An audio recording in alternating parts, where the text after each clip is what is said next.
کچھ مت کہنا یار، صبغہ بچہ ہے ابھی۔ ایک نظر سالے کو دیکھا جو بڑے سکون سے بلاشا کے قیمتی لیپ ٹاپ کو زمین پر پٹک کر ٹیبل پر کھڑے ہوتے اس پر جم کر کے اس کا مزید حشر کر چکا تھا۔ نظر سالے سے ہٹاتے صبغہ شاہ کے غصے سے سرخ پڑتے چہرے کو دیکھ بلاشا تیزی سے کہتا، جھک کر اپنے ہونٹ صبغہ کے ماتھے پر رکھتا سالے کی طرف بڑھا تھا۔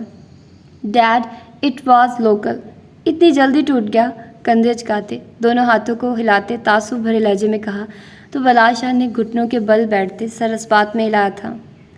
یا اٹ واز، ہم اب نیو اچھے والا لے لیں گے، لیکن پہلے یہ بتائیے کیا کیا ہے آپ نے؟ ماما کیوں ناراض ہو رہی ہیں؟ لیپ ٹاپ پر افسوس بھری نگاہ ڈالتے سہلے کو بازوؤں میں بھرتے صبغہ کی جانب قدم بڑھاتے ہوئے استغفار کیا تو اس نے ہونٹوں کو سیٹی کی شیپ میں کھولتے ایک نظر اپنی ماں کے غصے سے سرخ پڑتے چہرے کو دیکھا تھا۔ کچھ نہیں، یو نو نا موم اوور ریئیکٹ کرتی ہیں۔ سالے کی معصومیت سے آنکھیں پٹپٹا کر کہنے پر صبغہ نے غصے سے دانت کچکچا کر اسے دیکھا تھا، جبکہ بلاشا نے بامشکل اپنی مسکراہٹ دباتے سالے کو گھورا تھا۔ یہ اب پٹ جائے گا میرے ہاتھوں سے۔ عمر دیکھو اور اس کی حرکتیں دیکھو، پہلے باپ میری نیند کا دشمن تھا، اب یہ بیٹا۔ اگر 2 گھڑی سکون سے میری آنکھ لگ ہی گئی تھی تو اس نے اٹھتے میرا سکون برباد کر دیا۔ یہ دیکھو، چادر کندھوں سے سرکاتے اپنی کمر سے بال آگے کرتے بلاشا کے سامنے کیے تھے تو بلاشا نے صبغہ کی روحانسی شکل سے نظر ہٹا کر اس کے بالوں کو دیکھا تو بالوں پر بری طرح سے چپکی ببل گم کو دیکھتے اس بار سخت نظروں سے سہلے کو دیکھا تھا۔ یہ حال کیا ہے تمہاری نکمی اولاد نے؟ آج خان حویلی جانا تھا اور آج ہی اب میں کیا کروں؟ میرے سارے بالوں کا ستیہ ناش کر دیا۔ بال جھٹکتے چہرہ ہاتھوں میں چھپائے روتے ہوئے کہا تو اس بار بلاش صحیح معنوں میں پریشان ہوتا آگے بڑھتے صبغہ کو باہوں میں سمیٹ کیا۔ یہ کیا حرکت ہے سالے؟ Sorry dead. بلاشا کے چہرے کے بگڑتے تاثرات دیکھ وہ جلدی سے کانوں کو ہاتھ لگاتا سوری کر گیا تھا، کیونکہ یہ بہت کم ہوتا تھا کہ بلاج اس سے سختی سے پیش آئے۔ غصہ اور ڈانٹنے کا کام صبغہ ہی کرتی تھی، لیکن سالے کے زیادہ تنگ کرنے پر جب وہ روحانسی ہو جاتی تو تب بلاج سارے لاڈ بلائے طاق رکھ دیتا تھا۔ مجھے نہیں، ماما سے سوری کریں اور کہیں کہ نیکسٹ ٹائم نہیں کریں گے ایسا کچھ، اور اگر کیا نہ سالے تو ڈیڈ اس بار بہت ناراض ہوں گے، ماما سے بھی برے والا۔ Sorry mummy. آگے بڑھتے ننھے ہاتھوں میں صبغہ کا چہرہ تھامتے معصوم لہجے میں کہا تو صبغہ شاہ سب بھلائے سالے کو چہرہ ہاتھوں میں بھرتی چٹا چٹ چومتی اسے خود میں بھینچ گئی تو بلاشا نے اب کی بار دونوں میں بیٹوں کو گھور کر دیکھا تھا۔ ایوان انکل باہر ہیں، انہیں کہیں وہ آپ کو آفس کی سیر کروائیں۔ سالے کو بازو سے تھامتے صبغہ سے دور کرتے ہوئے کہا تو وہ سر اس بات میں لاتا صوفے سے اترتا تیزی سے باہر بھاگا تھا، جبکہ سالے کی دھاڑ سے دروازہ بند کرنے پر صبغہ کے چہرے کی ساری نرمی ہوا ہوئی تھی۔ کوئی اتنا تنگ نہیں کرتا جتنا یہ لڑ۔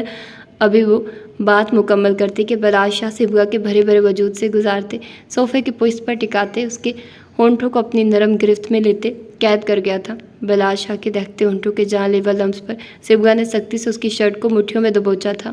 اتنا پیارا تو ہے میرا بیٹا، لیکن اگر زیادہ تنگ کرتا ہے تو اسے تنگ کرنے کے لیے اس کی 4-5 بہنیں لے آتے ہیں، جیسے اس نے تمہارے بالوں کو حشر کیا۔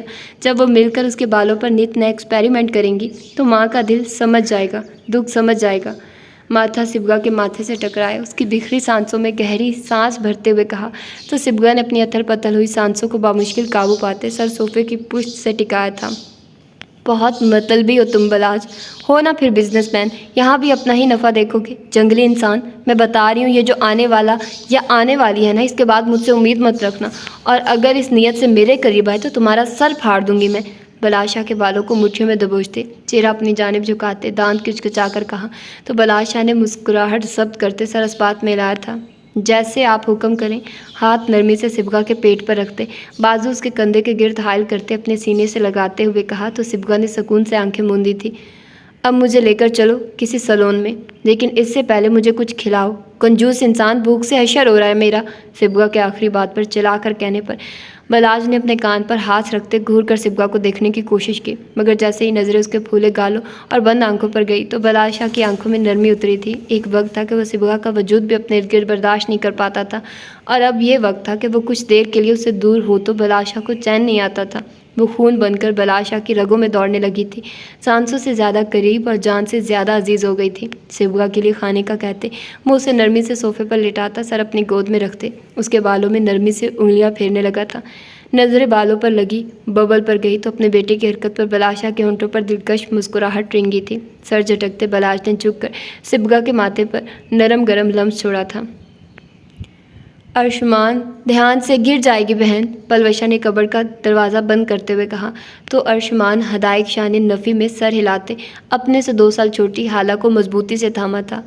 نو موم، یہ میری بہن ہے اور ارشمان اپنی بہن کو گلنے نہیں دے گا۔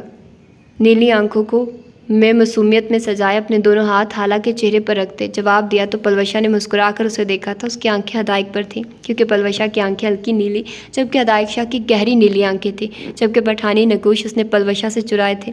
حالہ بھی ہو بہو پلوشا خان کی کاپی تھی۔ جب وہ پیدا ہوئی تو نام رکھنے کی باری آئی تو بلاش شاہ نے تو کہا تھا کہ نیا نام کیا کرنا، اس کا نام منی پلوشے رکھ دو، جس پر ارمغان نے بھی تائید کی تھی، مگر پھر آئز خان نے اسے پہلی بار دیکھتے ہی حالہ پکارا تو پھر کسی نے کوئی سوال جواب نہیں کیا اور پھر وہ منی پلوشے سے حالہ ہدایق شاہ بن گئی۔ ارشمان، سہلے اور زرغام کے دونوں بیٹے ہم عمر تھے۔ سب سے پہلے زرغام کے جڑواں بیٹے ہوئے تھے جو کہ آج 4 سال کے ہو چکے تھے۔ اس کے کچھ دن بعد بلاش کا بیٹا اور پھر مہینے بعد ارشمان ہدایق شاہ اس دنیا میں تشریف لایا تھا۔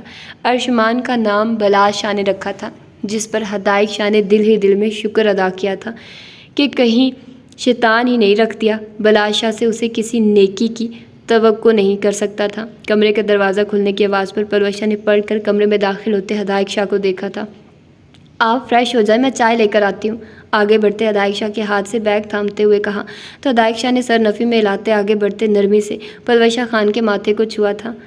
ماں جی کے پاس بیٹھا تو چائے پانی پی آیا ہوں، کپڑے نکال دو، میں فریش ہو کر آتا ہوں تو اپنی بیوی اور بچوں سے ملتا ہوں۔ بیڈ پر بیٹھے ارشمان کے بالوں میں ہاتھ پھیرتے مسکراتی نظروں سے اپنی بیٹی کو دیکھتے ہوئے کہا تو پلوشا سر اس بات میں ہلاتی کبرڈ سے ہدایق شاہ کا ڈریس اور ٹاول نکالتی واش روم میں ہینگ کر آئی تو ہدایق شاہ ٹیبل پر اپنی چیزیں رکھتا واش روم کی جانب بڑھ گیا۔ ہدایق، ہم ارشمان کی برتھ ڈے کے بعد اس کا اسکول میں ایڈمیشن کروا دیں۔ واش روم سے نکلتے ہدایق شاہ کو دیکھتے ارشمان کی گود سے سوئی ہوئی حالہ کو لیتے بیڈ پر لٹاتے ہوئے پوچھا تو ہدایق شاہ نے سر اس بات میں ہلایا تھا۔ بیڈ کے قریب آتے بازو واقعے تو ارشمان کھڑے ہوتے جمپ لگا کر ہدایق کے بازو سے کندھوں پر سوار ہوا تو پلوشا نے سر نفی میں ہلایا تھا۔ بابا، میں نے نہیں دانا، ہدایق شاہ کے کندھوں پر بیٹھتے اس کے بال اپنے چھوٹے ہاتھوں میں لیتے منہ بسور کر کہا تو پلوشا نے گھور کر اسے دیکھا تھا۔ کیوں نہیں جانا؟ سالے بھائی کی بات مانتے ہیں نا، ان کے ساتھ کھیلتے بھی ہو تو وہ بھی تو اسکول جاتے ہیں نا، وہاں انجوائے کرتے ہیں تو آپ بھی ان کے ساتھ اسکول جا کر انجوائے کرنا۔ ہدایق کے کندھوں سے ارشمان کو بازوؤں سے کھینچ کر اپنے سامنے بٹھاتے ہوئے کہا تو ہدایق شاہ نے بیڈ گراؤنڈ سے ٹیک لگاتے نامحسوس میں پلوشا خان کو اپنے حصار میں لیتے دوسرے ہاتھ سے سوئی ہوئی حالہ کو تھامتے اپنے سینے پر لٹایا تھا۔ وہ نہیں کرتے انجوائے، وہ تو ناگن سے بچنے کے لیے جاتے۔ پلوشا خان کے ہاتھ احتیاطاً تھامتے کہیں وہ تھپڑ ہی نہ لگا دے۔ سالے صاحب کے خیالات بتائے تو پلوشا نے گھور کر ارشمان کو دیکھا تھا، جبکہ ہدایق شاہ کے کہکا لگانے پر پلوشا نے دہل کر سینے پر ہاتھ رکھتے پڑھ کر اپنی بیٹی کو دیکھا، مگر خود کو ہدایق شاہ کے حصار میں اور حالہ کو اس کے سینے پر سکون سے سوتے دیکھ گہری سانس بھری تھی۔ وہ سب جانتے تھے کہ سالے اپنے باپ کا پسندیدہ لفظ اپنی ماں کو خطاب کے طور پر نواز چکا ہے اور یہ بات اب تک صبغہ شاہ کو معلوم نہ جانے کیسے معلوم نہ ہوئی تھی۔ سالے کو اسکول بھیجنے پر صبغہ نے بھی یہی کہی تھی کہ وہ اس کی حرکتوں سے تنگ آ کر بھیج رہی ہے اور اب وہی خیالات اس کے بیٹے کے بھی تھے۔ تو وہ آپ کا بھائی ہے نا، وہاں وہ انجوائے نہیں کرتا تو کتنا بور ہوتا ہوگا، آپ کو بھی مس کرتا ہوگا، گھر کو بھی، تو آپ کو چاہیے نا کہ آپ اس کے ساتھ جائیں، جیسے گھر میں ہمیشہ اس کے ساتھ رہتے ویسے ہی وہاں بھی رہیں۔ ہدایق شاہ کے سمجھانے والے انداز پر ارشمان سر ہلاتا پیچھے ہوتے ہدایق کے بازو سے سر ٹکا کر لیٹتے آنکھیں موند گیا تو پلوشا نے بھی سر جھٹکتے اٹھنا چاہا، مگر اپنے کمر کے گرد حائل ہوتے بازو پر وہ ٹھٹک کر رکی تھی۔ ہدایق، میں نے تیار بھی ہونا ہے، بچوں کو بھی کرنا ہے، اور ٹائم دیکھیے کیا ہو گیا ہے۔ ہدایق شاہ کی لو دیتی نظروں میں دیکھتے پلوشا خان نے ہونٹ کا کنارہ دانتوں تلے دباتے نظریں اطراف میں گھماتے ہوئے کہا تو ہدایق شاہ نے ابرو اچکا کر اسے دیکھا تھا۔ ارشمان، قبر سے اپنا ڈریس لے اور دادوں سے کہیں کہ آپ کو تیار کر دیں، اگر کچھ دیر سونا بھی ہے تو دادوں کے پاس سو جائیں۔ ہدایق شاہ کے کہنے پر وہ جھٹ سے آنکھیں کھولتا بیڈ سے چھلانگ لگاتے اترا تھا۔ سامنے صوفے پر پڑا اپنا ڈریس اٹھاتے وہ کمرے کا دروازہ بند کرتے وہاں سے نکلتا چلا گیا تھا، جبکہ اپنے بیٹے کی سپیڈیں دیکھ پلوشا نے دانت کچکچاتے مٹھیاں بھینچی تھی۔ چلو بیگم، شرافت سے ادھر آ جاؤ ورنہ دیر کی صورت میں تمہیں ہی مسئلہ ہوگا۔ حالہ کو بیڈ پر لٹاتے نرمی سے اس کے روئی جیسے گالوں کو چھوتے پیچھے ہوتے وہاں سے کھسکتی پلوشا خان کو دیکھتے بھاری لہجے میں کہا تو وہ منہ بسورتی ہدایق شاہ کے قریب ہوئی تھی۔ اب تو جیسے دیر نہیں ہو گئی نا،